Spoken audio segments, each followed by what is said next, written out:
You're Near the Wild with Matt Becker and John Norris, recorded in Anchorage, Alaska. Hello. Well, John Norris. Guys. I'm here.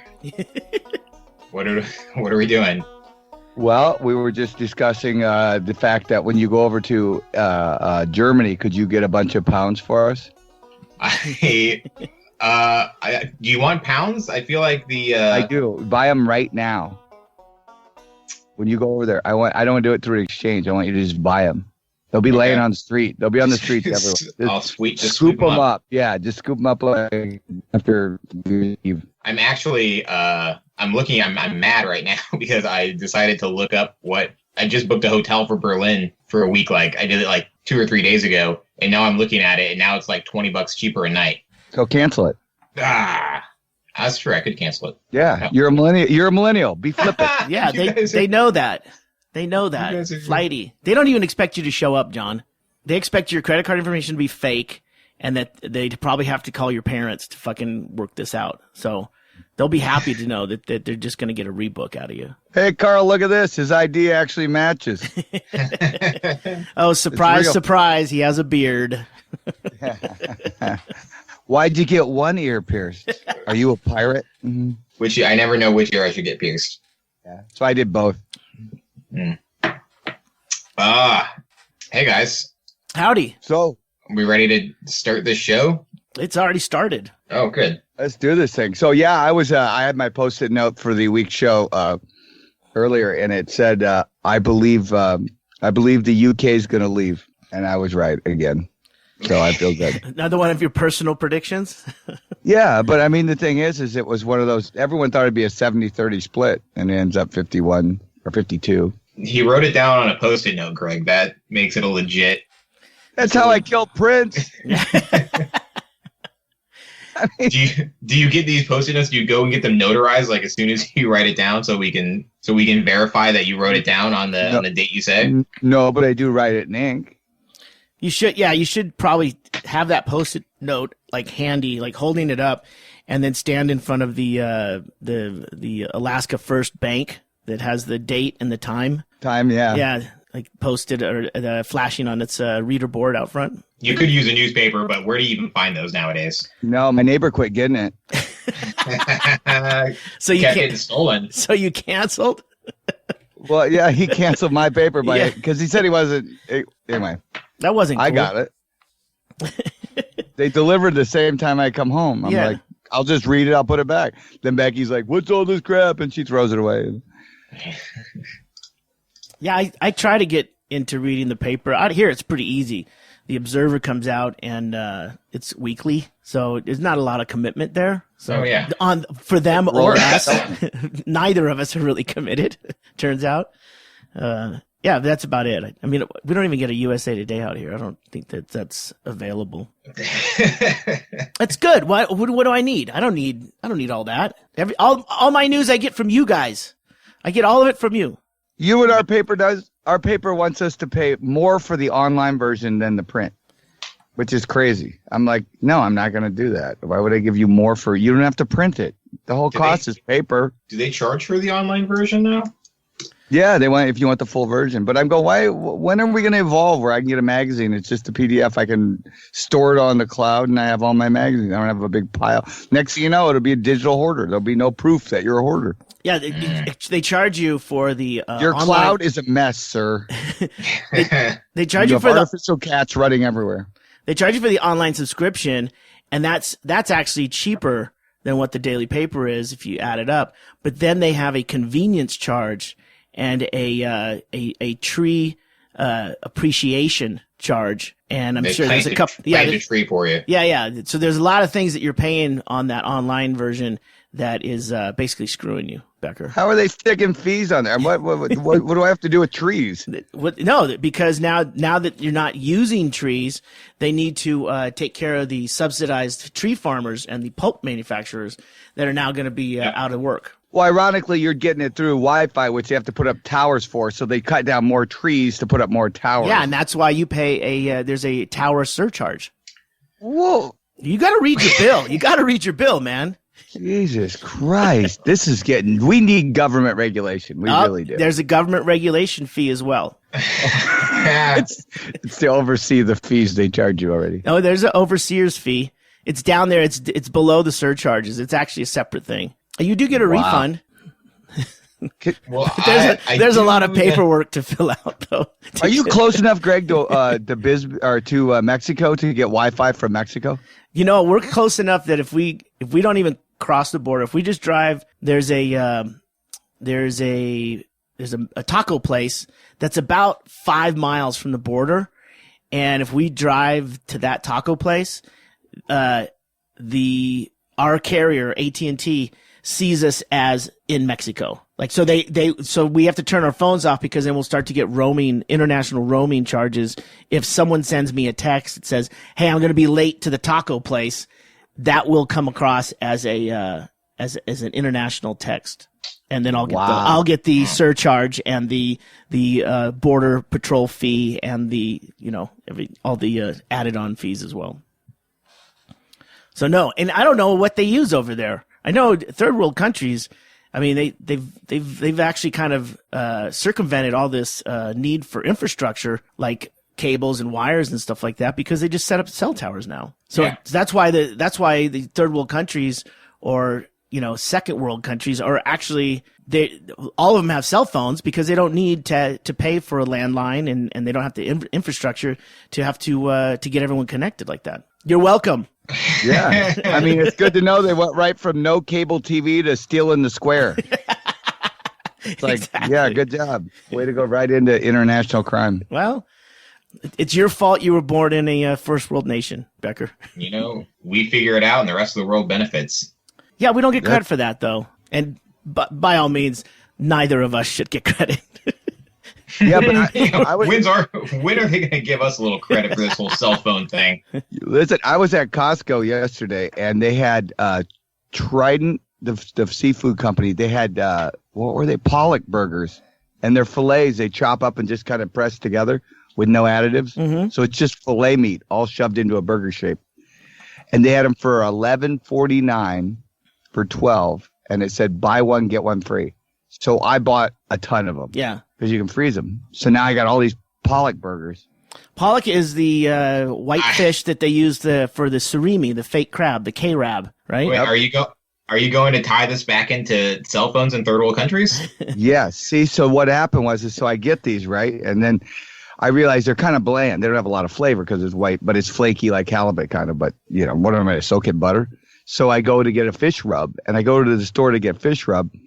And they got like 30 different fish rubs to choose from. Okay. And I'm going, I don't know which one to get. So I'm like, do I buy all 30 and try each one? I mean, I've got a ton of pollock, but I don't know which fish rub to use. And I'm like, a Cajun, there's this, there's that, black pepper. I don't know. So anyway, the point is, Old Bay. You can't go wrong with Old Bay. There's parts the guys who caught the fish probably were just happy with eating pollock. But I've got a huge decision to make now that they made them into burgers. I'm going, I don't know. Where do I get that rosemary bread with no gluten in it? Yeah. They're probably just happy to, not be killed because they're probably like slave fishermen from Thailand. Where does pollock come from? Yeah, they're fishermen that they keep on the sea. They never go back to land. Slavery, like slavery is slavery, alive and well in the fishing industry. It's not slavery, John. They paid their family for them.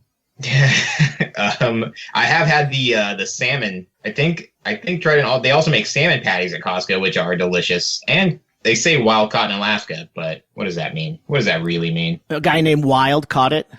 Yeah. Well, I don't know if you guys saw.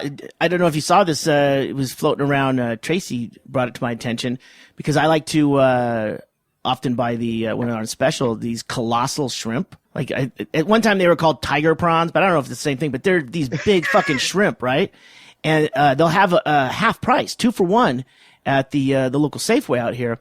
And Tracy's all, "Yep, here you go. This is why they're cheap." And she shows me this video of these Asian ladies sitting down, like crouched down, and like picking up these medium-sized shrimp. And what do they pick them up with? With their hands. Okay, good. With their hand. And they're crouched down and just picking up one at a time and injecting them with, it looks like the needle for like on a bike pump, like you want to fill up a NFL, like a football or something, that needle that they have on there. They're poking this in 3 spots into the shrimp, and they're injecting silicone into the shrimp, and you're watching them plump up before your eyes. And then they toss that into a thing. And I'm like, all right, look, I've seen a YouTube clip of a guy making a fake egg, a fucking fake egg with a shell in Asia somewhere. I've got no doubt this happens. But do you really think this is the fucking shrimp that we're getting over here? I mean, look at the conditions they're in. This is fooling the rubes who don't own a regular telephone in a third world country. Ggreg, how big are your boobs? Have your boobs got bigger since you've been eating? No, but my lips are so full right now. Since the Joy Luck Club showed up? My bee-stung lips love to chomp down on some fattened shrimp. I'll see if I can find that video. It's fucking crazy, and it's like, what fucking end? When does it stop trying to fucking fuck people over, you know? No, you don't realize this is the same country that, all those countries. I mean, they have no ethics. They remember the worst thing we do in this country is weld 2 cars together and tell you it's new. Well, I'm sure we've done worse. Yeah. All right. So I found it. There's a story from the Epoch Times, which is a source I've never heard of, but it looks legit. I guess. Legit. I get their printed one. And they have an article called in China, the curious case of gel injected shrimp. Yeah.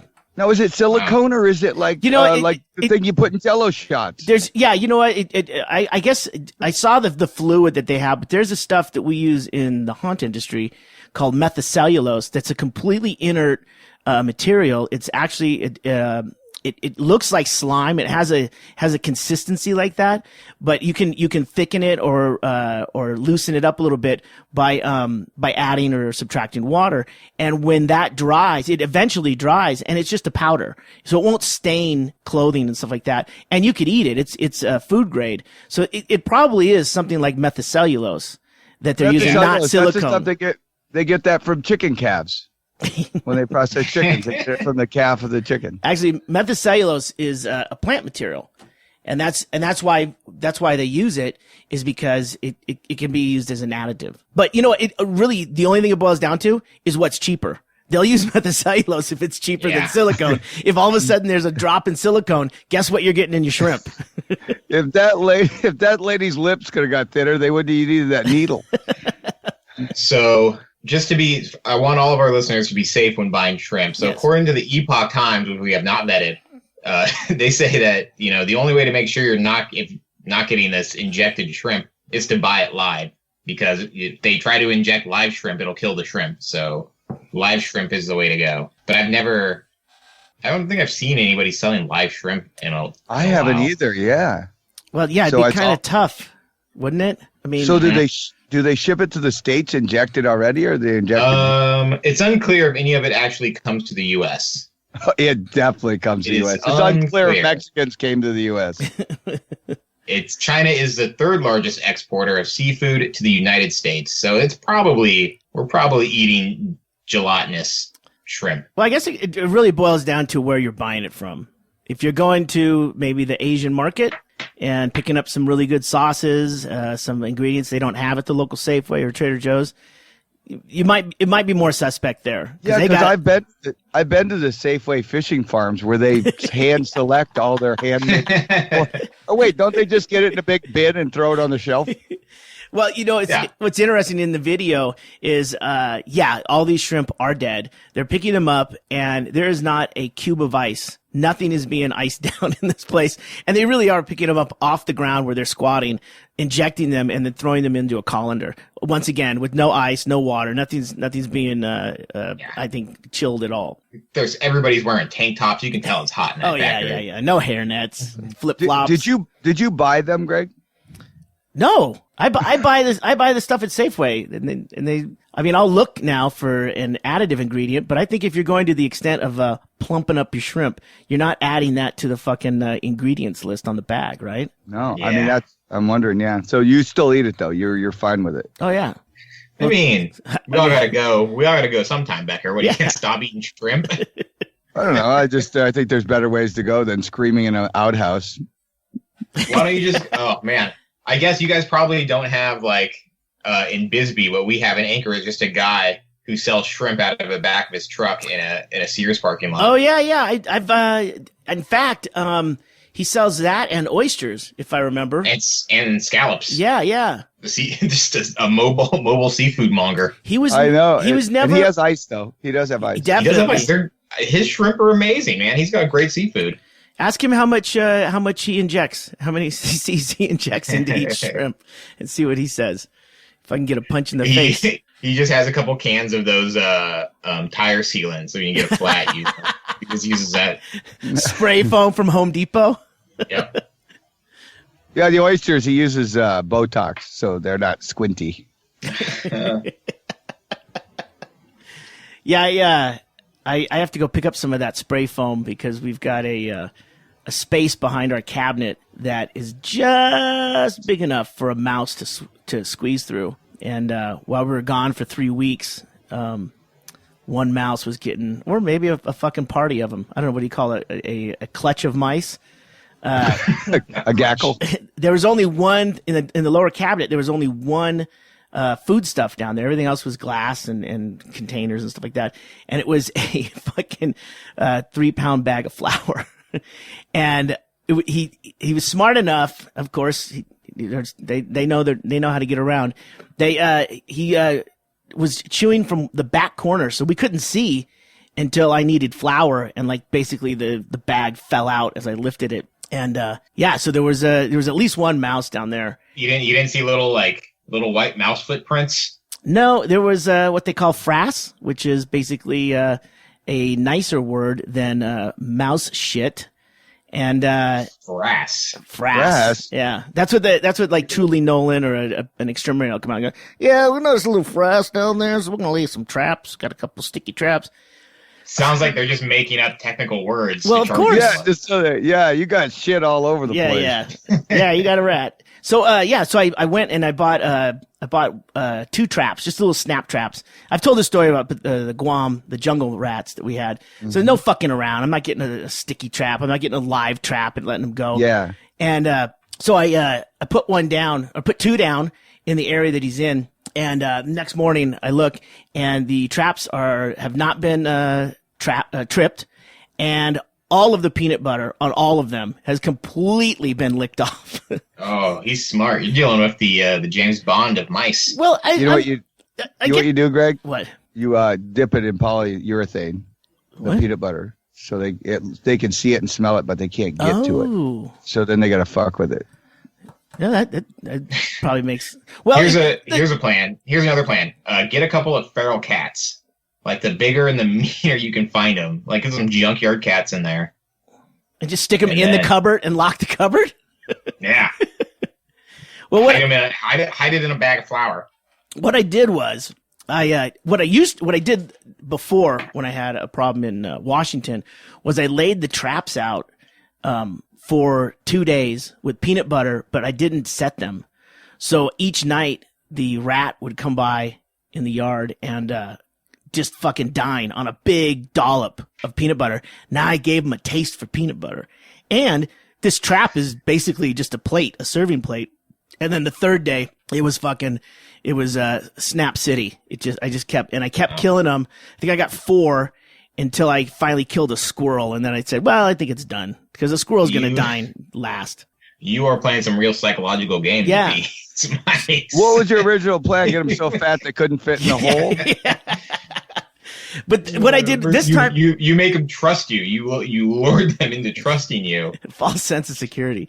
So this is in the house though. So I got a real problem with this one. So he had completely licked off the peanut butter. So I said, fuck it.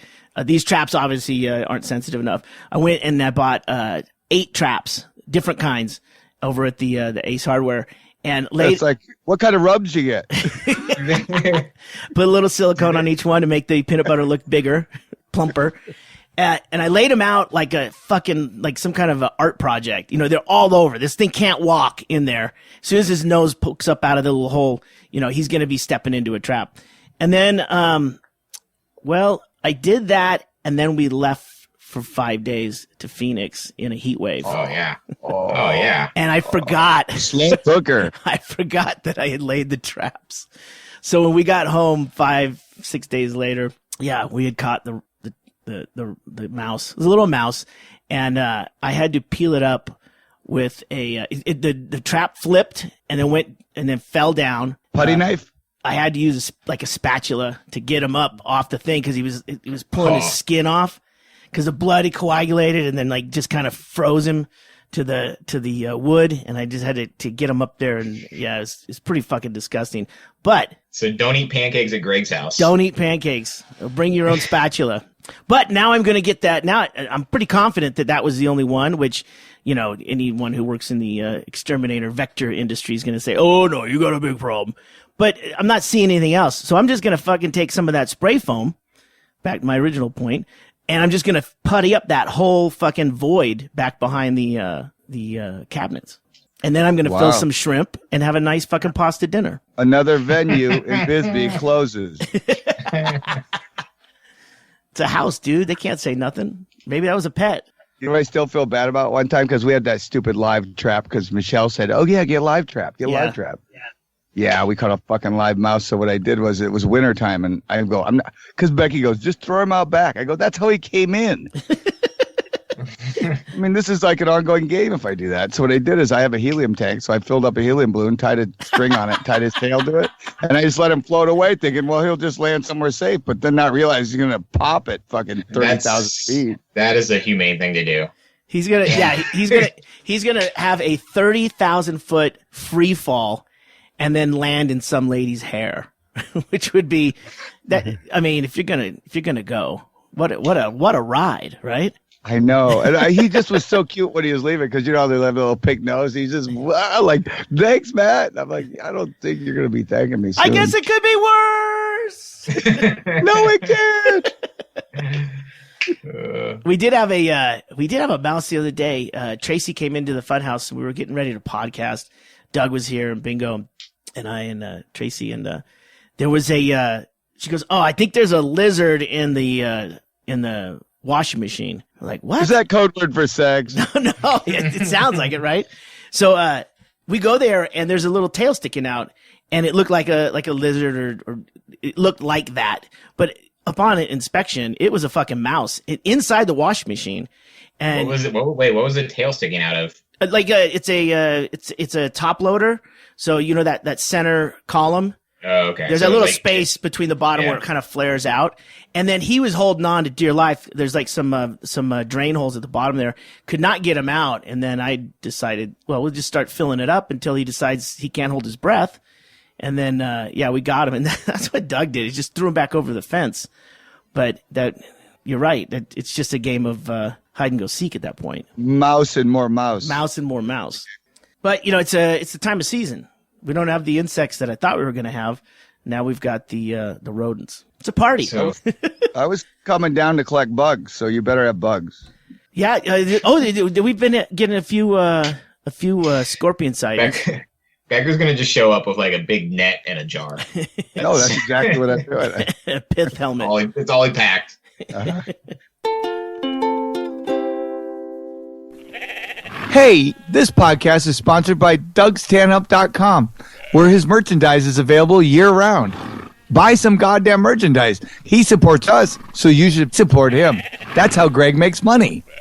Now, back to the podcast, already in progress. So it's been such a long week. We were recording this on Friday. Ggreg, I was hoping we would talk on Tuesday so we could ask about the heat wave. I still remember it. Can we still talk about it? Sure. It sounded brutal. Yeah, well, we I don't know if we planned it right or wrong, because we drove from Bisbee, where it got into the low hundreds, to a place where it was 114, little higher than that, up in Phoenix, where it gets really fucking hot. Yeah, So you drove towards the sun? Closer to the sun. We drove into the sun, and but we stayed in a hotel the whole time and just didn't fucking leave the hotel. until we got really drunk, and then we started wanting to move around a little bit. But yeah, they got Uber up there. It was all right. Saw our friend Patrick Keene up at the Comedy Store, actually the House of Comedy in Phoenix. But yeah, it was so fucking hot. After 2 days, I kind of wanted to go out by the pool because the way the sun tracked, the pool would be completely shaded from about 1 o'clock till about 4 o'clock. And so you could actually sit out there. But it is enough. It feels like if you open an oven at about 400 degrees, you open the oven and you put your face down there too fast to grab something out of the oven, and you suck in air and that heat. It's like sitting by the pool breathing that hot air. There's no break from it. And all the pools, unless they have, some way of chilling the water, it's just going to progressively get warmer throughout the day. I heard somebody on the radio from Phoenix talking about how that is like the Arizona equivalent of like the storms they have in the Northeast is like these heat waves. Well, right? Yeah, you can't control it and people die. No, I've always compared it exactly the same as cold places, like in Alaska. When we get that 30 below and shit, you just stay inside, you hunker down. Yeah. But there, it's the same way. It's like 114. What are you going to do? Go play tennis? Well, the courts are open. That's for sure. How much of an energy spike does like the city see with like every single air conditioning unit like turned on full blast? Well, I mean that is a concern because there's definitely the demand goes way up, but then I mean I don't know how to handle that. Can you call somebody at the power plant right now because I need an answer? It's like what if there's like a brownout and then then the whole city just like cooks? Oh, it happens. It can totally happen. But I did notice, like, my aunt and my cousin both live in Scottsdale, just right there in Phoenix. And we went to dinner with her and she said, yeah, this is crazy. No one does anything. No one moves around during the day. There's no one goes outside. And if you have to, I mean, it's just to get to your car. And then when you get to your car, you have to have gloves to drive. Because even if you crank the AC, that steering wheel has been baking in the sun. And yeah. Why has no one made a cover for your steering wheel? Well, you can, but then that cover gets hot. Wait, don't you have like a window shade? Oh no, come on, John. Why would I be prepared? It's crazy, but I knew we were going to be there for 3 days, and then we were at a casino after that. So by the way, Becker, when you leave Sky Harbor, Phoenix's airport, about 7 miles south, heading towards Bisbee, there's a casino with cards and a poker room. Nice. Yeah, and it's right across from IKEA. Yeah, it's right next to IKEA. It's $66 or $69 a night right now. Nice. But I did learn a lesson. I'm no longer going to go into a pool where I see a kid with a diaper. I'm done with that. I'm done. I mean, I just don't see that problem being fixed because I saw people. There's no lifeguard, and there are people that are working there making sure no one sneaks into a cabana, but no one's making sure that people actually can hold their water. And yeah, it's fucking gross. I did recently watch a YouTube video about how engineered disposable diapers are. They're kind of like a marvel of engineering that they can like hold explosive diarrhea. Ugh. So, I mean, if that eases your mind a little bit about getting in the pool with a bunch of like 1-year-olds. Well, I mean, look, that I can see what's happening. There's fucking water dripping out of that diaper. You're telling me that completely sealed? No fucking way. I mean, I understand why they overchlorinate. I understand it. I'm all for it. Chlorine, it kills most things. It didn't kill that kid. No. So John, you're saying that your faith is in the integrity of a fucking a Pampers or a Love's? Yeah, I mean, it's not going to stop me from diving in. Okay, and it didn't stop me. I just thought at this advanced stage of my life, I don't need to go to a fireworks display. I don't need to jump into a pool that we're sharing with dirty diapers. Listen, there's an adult right next to you in that pool who's peeing right next to you anyway. So not wearing Depends. I would his pee's going straight into the water.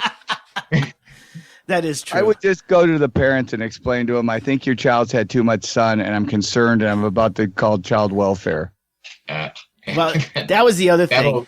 That'll lead to a reasonable conversation. Yeah, those always end up good. You can't hit me with a beer can. The attendants had to come by because there was no one that was over 18 with these 4 kids, and one of them in diapers.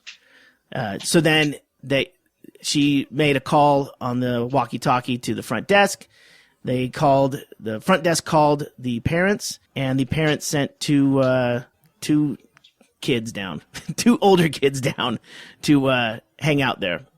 So problem solved? I don't know. So you were free daycare is what you really were. It really was. And it was like, what kind of daycare has a huge pool?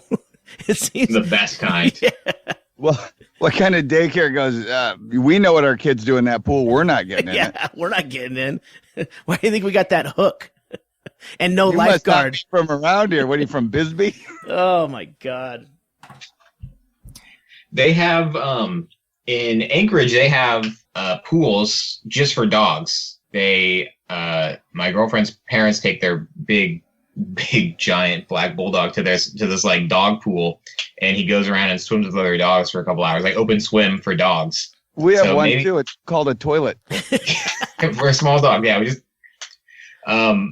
But if there's some way to combine like a dog pool time and like kids open swim, because dogs and kids love pools and they're all just peeing in there. So I think I would wade. I'd wade into a dog pool. I got no problem with that. Yeah, I don't think a dog could pee into a pool. Like not from like while he's swimming. It seems like dogs are working real hard just to keep their heads up. Yeah.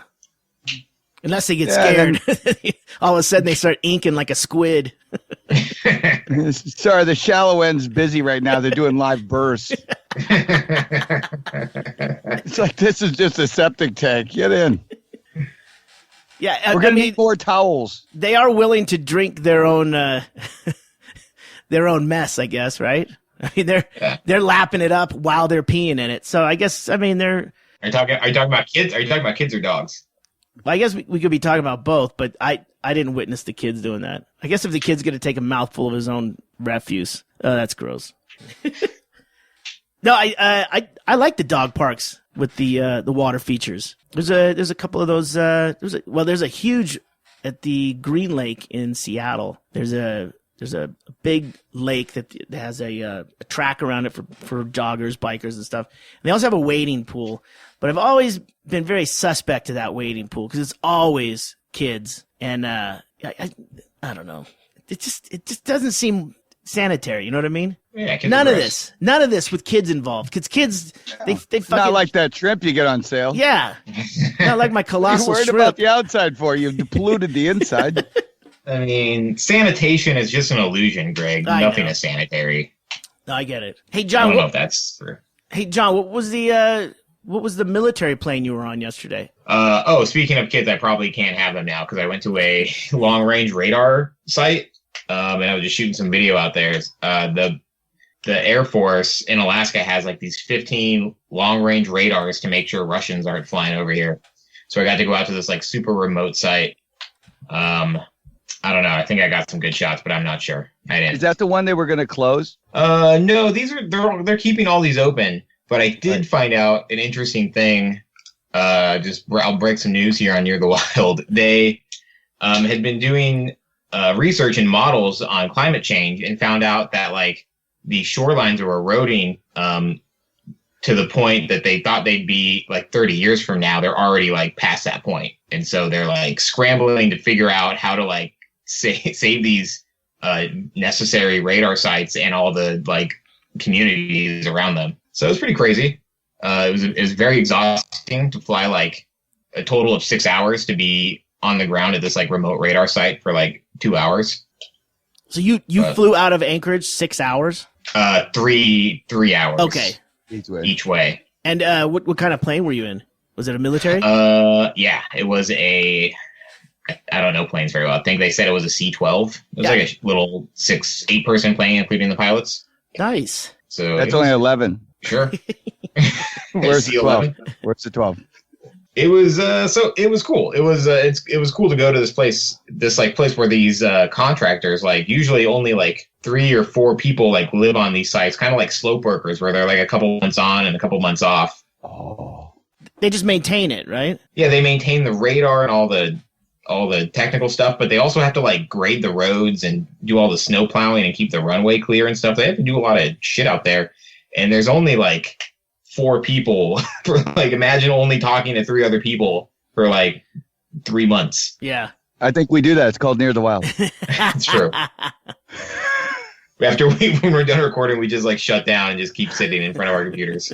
No, could you imagine? Is that like penalty? What were they, military? Yeah, see, the people there at least were military, or like they retired from the Navy or Air Force after like 25 years, and they get paid really well. You're talking like $45 to $50 an hour plus overtime for 2 months straight. You're just sitting there. I mean, yeah, I'm still working. Still out here. Time and a half for sitting out in the fucking middle of nowhere. Yeah, but I think it seems like they got to do a lot of stuff because they have to be like pretty self-sufficient. They have to like solitaire. They have to like solitaire. They have to I mean, I just imagine like you. I just imagine getting in a lot of fights with the people you're stuck out there with. Yeah. Like, well, I guess I won't talk to you for a couple of months. They have to not kill the other people. That's what you're paying for. That's got to be an issue, right? That's got to be like part of the like interview process to get the job. Has to be like, have you seen The Shining? Do you? Yeah, that's it. 3 guys flew in, 1 guy flies out. 3 guys fly in, 1 guy flies out. So that was cool. You know, that was like actually like a really fun thing I got to do with work. Will it be a good story? I don't know. I'm not very good at doing news stuff anymore. But are they sending you to see if you still got your chops, or is this something they expect to run? Well, they also sent a radio person, so mostly there's going to be like a radio story, and I'm just like, you know, added bonus content. So if you subscribe, you pay us, you maybe get this. It's public media. They send Ira Glass just in case you don't cover it, right? Oh yeah, for sure. Okay. Like they do not trust me to like cover important things. Do you do that when you just sit there with the camera going 1,000 words, 1,000 words, 1,000 words, 1,000 words? Yeah. There's a picture worth 1,000 words. Basically. It's some great images, guys. It was very cloudy. My white balance was good. So it's going to be a real barn burner. Viral video. How close are you to Russia? We were at, I'm going to venture a guess that you were 3 hours closer than Anchorage.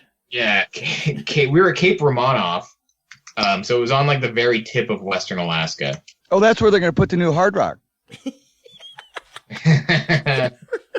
So I don't know how close that is to Russia, but I don't know, fairly close. I don't know if you guys noticed this. I saw in the news today that there's a celebrity in Alaska kind of finishing up a 30-day tour across the U.S. Yeah, Shia LeBeouf. I don't know. Shia LeBeouf, the beef. I have not. I've heard about it. I've been monitoring my Twitters and my Facebooks, and so far nobody I know has seen him. So there was and they keep giving locations where you can find him. 36th in Minnesota was the thing I saw on the ADN. He looks like a homeless guy. 36th in Minnesota. That's Bernard. Yeah. What he's doing is he's with a couple other guys, and they're filming this. And it's for Vice, and it's basically called Take Me Anywhere.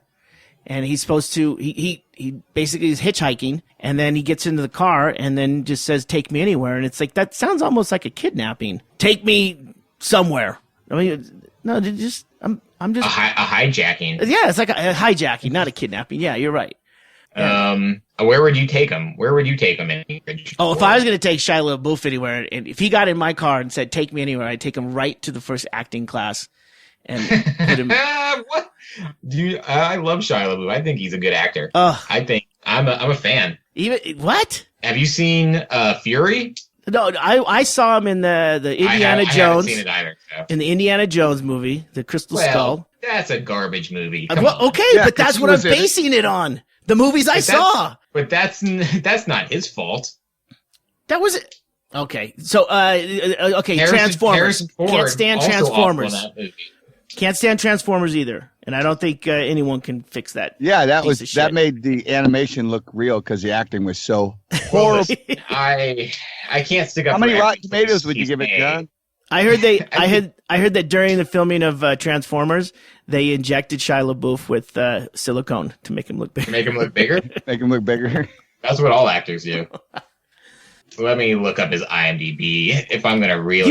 John, you don't have to because you asked me and I said the things I've seen him in. I think he's horrible. But have you seen Transformers: Dark of the Moon? No, I've seen one of those and I can't watch that stuff. It's too fast. Those fight it doesn't. It's just a bunch of like computer generated metal hitting each other. Yeah, it's horrible. I tried to watch one too, and we did it for a outdoor theater thing, and it was horrible. I sat there the whole time going, I can't believe we did this. Yeah, you could have watched Citizen Kane. Exactly. There was Shia LaBeouf. He does all sorts of these like weird art things, and he did one a couple of months ago where he just live streamed himself sitting in a theater like watching all of his movies that he's been in. So you just like see him watching the movies. That sounds very Andy Warhol. It was interesting. Yeah. It was interesting for like a minute. But that's it. So you are a fan and you gave it a minute. Yeah, I mean, I'm not like the No, I'm just trying to get a base. I'm trying to get a baseline here, John. I think he's done some good work. Yeah. And you gave him 1 minute. You just don't have any example. Or time to invest in anything. I gave one. Disturbia is surprisingly good. It's a update of Rear Window, and it was surprisingly good. Lawless. It was Rear Window, John. It was Rear Window. It's an update. Lawless is good. That's it. All right. Still, 2 good movies. Better than a lot of people. Yeah. I just picked the wrong 2. I'm sorry. Yeah. Yeah, you get rid of those 2 movies, he's hitchhiking for real. He was on the Disney Channel show, Even Stevens. I mean, come on, guys. Lots of hits. Just can't convince me, John. That's all right, though. I agree to agree with America. Yeah. And not you. Listen, I think Ggreg, it's funny. People are taking selfies with him. If he wasn't super successful, he wouldn't have some weird reality web series. Oh, is that it? Vice. Yeah. Come on, Ggreg. They don't just give those things to anybody. Yeah. I guess he was too busy to go out to Cape Harmanoff or Romanoff, wherever you went. Yeah. Maybe he'll make it out there. Yeah. Actually, how can he? Well, hitchhike at the airport? If an Air Force colonel picks him up and is like, get in. We're going to spend 3 months out here. Hey, guys, I brought all my movies. Can you hold this camera on me while I watch them? If I were an actor, I would literally travel around with a suitcase full of movies I've been in so I can hand them to people. That's what I would do. It'd be like my ID. So whenever I go into a place and they ask for ID, I would just hand them. I had a bit part in Transformers: Revenge of the Fallen. I think you'll find everything you need there. Pet Cemetery 7. Wait, is this what you do, John, as a filmmaker? Do you go in and you go to La Bodega and they ask you for your ID and you just hand one of your 24-hour film festival entries? Yeah, just hand one of your submissions. Here's a thumb drive. Here's a 5-minute piece of art I've made that maybe will give you a little insight into my age and where I'm from. Oh, proof of age? No, but I do have a teaser reel. I can. Do you have a laptop here? It's actually up on Vimeo. Do you have an account? We can put in mine. Here, turn the thing around. This is my earlier work. It's VHS. Do you have anything? Anything? How about the security camera? We'll play on that. This video has about 12 views on YouTube. I think you'll enjoy it. We had a huge heat wave too. Yeah, I mean it wasn't like yours. The West Coast was kind of really fucking hot, right? Yeah, but we had real hot weather, but we actually had California people coming up. They literally told me, they go, we came up because it's too hot down there. We came up to get away from it. They go, your weather's perfect. When we have a heat wave, it's just like nice though. Everybody's like, oh, this is fucking amazing. We don't have people dying. I travel halfway around the world to get to this weather we're having right now, but that's the key to life. Yeah. Always be in the right place at the right time. But that's a problem though, right? I mean, you got all these people coming up to Alaska from California, and they're going, this fucking weather is beautiful. And then, well, I think they call that tourism though. But then they come back and drive the prices of the houses up, and don't really take into consideration that this is an anomaly. This is not the regular weather. I mean, I ran into people like that all the time. They'd come up in the summer, and I'd say, no, come back out here in the winter and do a week out in the winter, and then you'll figure out whether you can do this or not. It's not impossible to live in Anchorage. I mean, if you have a job, it's great, but you do have to deal with the fuck. I grew up in Southern California. I thought snow was fun when I first started living in Alaska. It's exciting. It's fun for about a month, and then you're like, when does this stuff go away? Yeah, until you can't get out your back door because the fucking roof slid off overnight because it warmed up a little bit, and now you got to dig yourself out. Fuck that. I'm late for work. It's not for everybody. You know, it takes a type of person to live in Alaska. Maybe. I don't know if that's true. Man, Anchorage is like a regular place. It took a type of person to homestead in Alaska years ago. Now it's just a plane ticket, dude. Yeah, if you're moving out to rural Alaska. Yeah. But if you're moving to Anchorage, like Anchorage, it feels like a city in Michigan or something. No, yeah, we're starting to homogenize it where it doesn't have character anymore. They keep wanting to. We've got 2 targets. We're a fucking bustling city. I would take Shia LeBeouf to the Olive Garden if he was like, take me somewhere, like, we're gonna get some breadsticks, hop in. No. Yeah, you're not gonna believe this place has the best Italian food. There it is. You get on, take me anywhere, find out where he's at, and do a fucking burger challenge with him. Take him to the Roadrunner or to Tommy's Burgers. Don't take him to Olive Garden. You're blowing it. Do you think I'd have to, if I did that, do you think he'd want me to buy him his burger? Because absolutely. You'd have to. You'd have to. I guess that would be, You know how many Transformers movies I've been in? None. He's been in like 3 of them. Yeah. I feel like he should pick up the burgers. Yeah, he says, okay, take me anywhere. And then you go to the burger stop and go to the drive-thru, and then, or Roadrunner, go to the drive-thru, and then when you go to the window to pay, just look at him. Yeah, we would be expect him. We have a very awkward moment where we just. No, I would take me anywhere. I'll take you to the ATM first. I fly you by, man. Come on. I think. I don't know.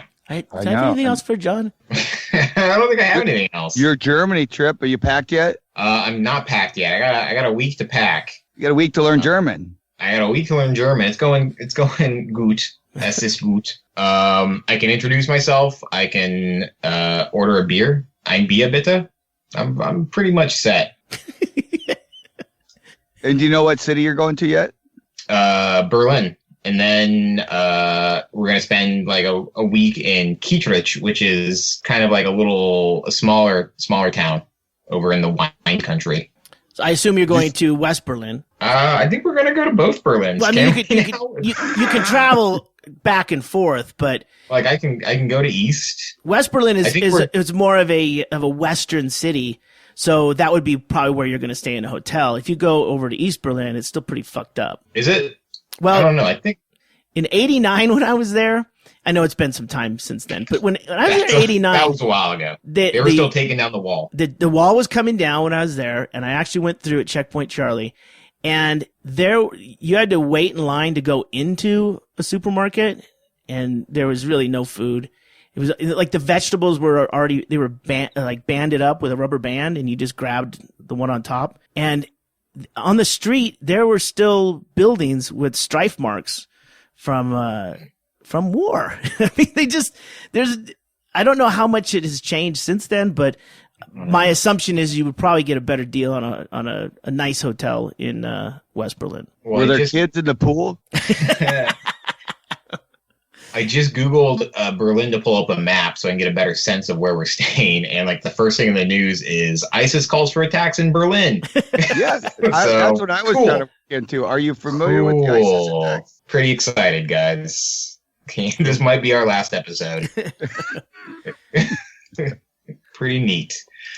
We're staying by the zoo. We're going to be fairly close to the Berlin Zoo. So the only wall that's left in Berlin, the zoo. Yeah, keep the animals in, or are they keeping us out? I don't know. And we're I think we're also going to Prague. So we're going to Berlin, and we're gonna train or bus over to Prague for a couple of nights. There's some cool nightclubs in Prague. You know, I don't know if I like. I don't know if I'm into nightclubs right now, or like. Come on, it's the home of GHB. I don't know if I'm looking for like places with like lots of people. I think I want to stick to like some solitary activities. I think Prague was the setting for that movie Hostel. The nightclubs. Is that it? I think that was Prague. Yeah. We're staying in a hotel though, so it's cool. That's nice. Maybe an Airbnb. That might be worse than a hostel. Do they have Uber over there? I bet they have. I bet they have it in Berlin. It's a German word, isn't it? Uber. It'd be a shame if they didn't. It seems to write itself. Come on, it's the only German word I know. Well, I mean, hopefully I will be drunk enough that like terrorism is not a thing I'll worry about. So there you go. That's the solution. That's the solution, everybody. You don't stick out as an American, so you'll be fine. Yeah, but you're. My German is so good, I blend right in. Well, you gotta remember to grab those lederhosen for Becker. Totally blending in. Buying leather. Well, that's what lederhosen is: leather hose, leather pants, right? Yeah. Just go. I think they got them at the Gap. Das Gap. The Olive Garden.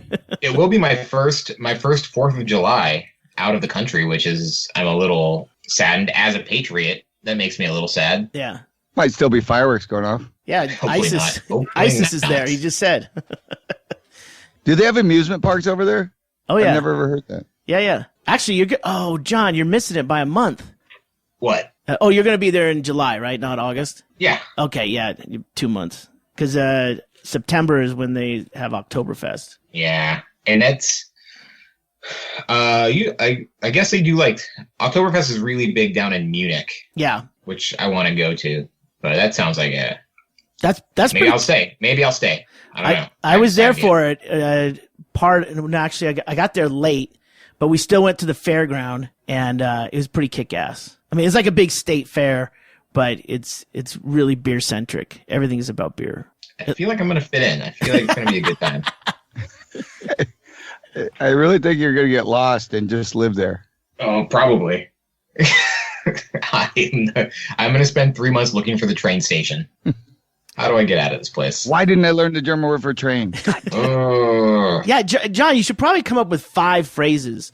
Like you got like one beer, please. And you got a salutation. You can't even count that one. But a beer, you should ask for a bathroom. Wo ist die Toilette? No, it's WC, so it's WC. What? Water closet is what they... WC, water closet. Yeah. WC. So where's a bathroom? I think Toilette works too. Toilette? Yeah, I'm going to sound real dumb, but they'll get it. Beer, bathroom, where am I? That's a good one for when you wake up. Wo ist die? You know what I want, John? I want you to get me chewing tobacco from Germany. Okay. That's a good one. That's easy to transport. Nobody will know. What's is it different? Yeah. Why? Why is it different? It's a lot stronger. Like how? In which way? The tobacco is stronger in it? Yeah. Don't order Copenhagen. You'll confuse them. I'm going to set a reminder to get you some chewing tobacco. Yeah. No, that's a good one. That's an easy one. Yeah.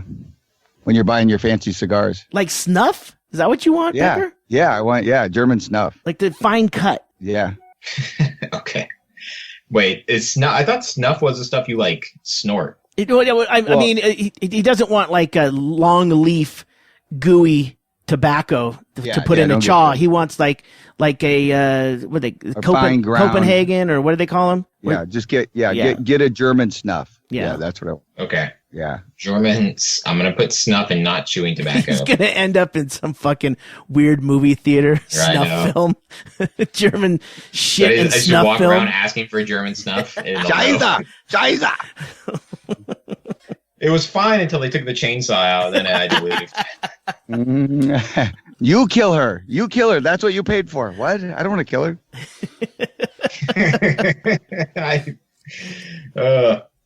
This is expensive snuff. I hope he appreciates this. Buy one, get one free. That's when you know you're at the hostel. That's our hotel. Hey, John, when's your departure date? I leave July 3rd and come back the 17th. So that's next Sunday. Yeah. And then I come back 2 Sundays from then. Oh, well, then Becker and I can do a live, we can do a Bisbee version of the Near the Wild. Yeah. I don't know if you, there's no way of coordinating with you. You're going to be running for your life over there. But yeah, we'll figure something out. Goddamn brilliant. You've listened to another episode of Near the Wild. I'm Matt Becker, sitting on top of the world. I'm John Norris, sitting, I'm not sure where I am on the world, really, but somewhere in it. And I'm Ggreg Chaille in Bisbee, Arizona, waiting for Shia LeBeouf to return. So if you pick him up, take him to Bisbee, straight to Bisbee. Remind him about the roaming charges. You've been listening to the Near the Wild podcast with Matt Becker and John Norris, recorded in Anchorage, Alaska on Matt Becker's backyard bus, engineered by me, Ggreg Chaille.